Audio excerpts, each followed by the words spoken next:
میں نے ایک بیان کیا ڈاکٹر فرحت ہاشمی سے متعلق. وہ لوگوں نے مجھ سے پوچھا تھا, میں نے کہا بھائی وہ مفتی نہیں ہے, ویسے ان کے لیکچروں سے بہت فائدہ ہوا ہے, مسائل کا علم ان کے پاس نہیں ہے. اتنے لوگوں کے نیگیٹو کمنٹس, کسی نے لکھا بھائی تجھ سے زیادہ پڑھی لکھی ہیں وہ, یہ مفتی تجھ سے زیادہ پڑھی لکھی ہیں. ہمارے ہاں پڑھا لکھا پتہ ہے کسے کہتے ہیں؟ جس کو انگلش آتی ہو. میں نہیں کہہ رہا کہ میں ان سے بڑا عالم ہوں, لیکن آپ کسی پہ الزام لگانے سے پہلے ڈاکٹر فرحت ہاشمیہ سے بولا آپ نے کون سی یونیورسٹی میں عربی پڑھی ہے, تفسیر پڑھی ہے, فقہ پڑھا ہے, پراپر وے میں کہاں سے پڑھا ہے فقہ؟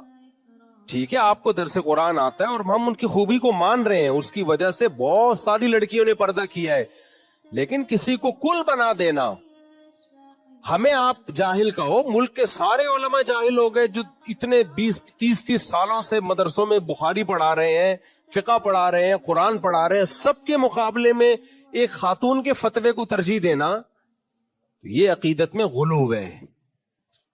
آپ ہمیں کہہ دو جاہل ہیں, لیکن ہمیں ہمارا لیبل لگا کے سب علماء کو کیا کہا جا رہا ہوتا ہے, اب ان مولویوں کو کیا پتا.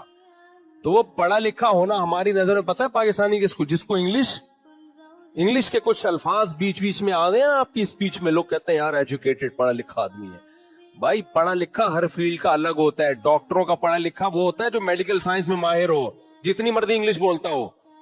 اگر وہ میڈیکل سائنس میں ماہر نہیں ہے تو ڈاکٹروں کا وہ پڑھا لکھا نہیں کہلائے گا. انگریزوں میں تو بچہ انگلش بولتا ہے. میں امریکہ کینیڈا میں ایک سے ایک جاہل سے ملا ہوں جو فرفر انگلش بول رہا ہے, کخ بھی نہیں آتا ان کو. اتنے بڑے بڑے فارغ لوگ ہیں نا ان ملکوں میں, انگلش آتی ہے ان کو, وہ یہاں آ جائے. ایک صاحب نے مجھے کہا مفتی صاحب اس کو یہاں لے جاؤ, پاکستان کی یونیورسٹیوں میں اس کے لیکچر لوگ سنیں گے, انگلش فرفر بولتا ہے. میں نے کہا تو آ جا ہمارے ساتھ, میں یونیورسٹی میں تیرے لیکچر کرواؤں گا, 2-4 مضمون میں تجھے لکھ کے دوں گا, وہ رٹا لگا کے یاد کرنا انگلش میں.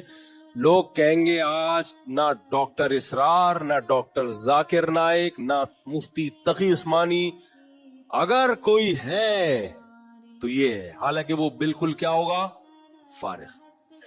تو یہ ہماری جہالت ہے کہ انگلش آنے کو ہمارے ہاں کیا سمجھا جاتا ہے, علوم, علم نہیں علوم سمجھا جائے. تو انگلش تو ایک زبان ہے میرے بھائی, اچھی بات ہے انگلش آنا, لیکن اگر آپ نے جس فیلڈ میں مہارت آپ کو حاصل کرنی تھی وہ پراپر وے میں نہیں پڑھا ہے, تو آپ کو فارسی آتی ہو انگلش آتی ہو, اس سے کوئی فرق نہیں پڑتا.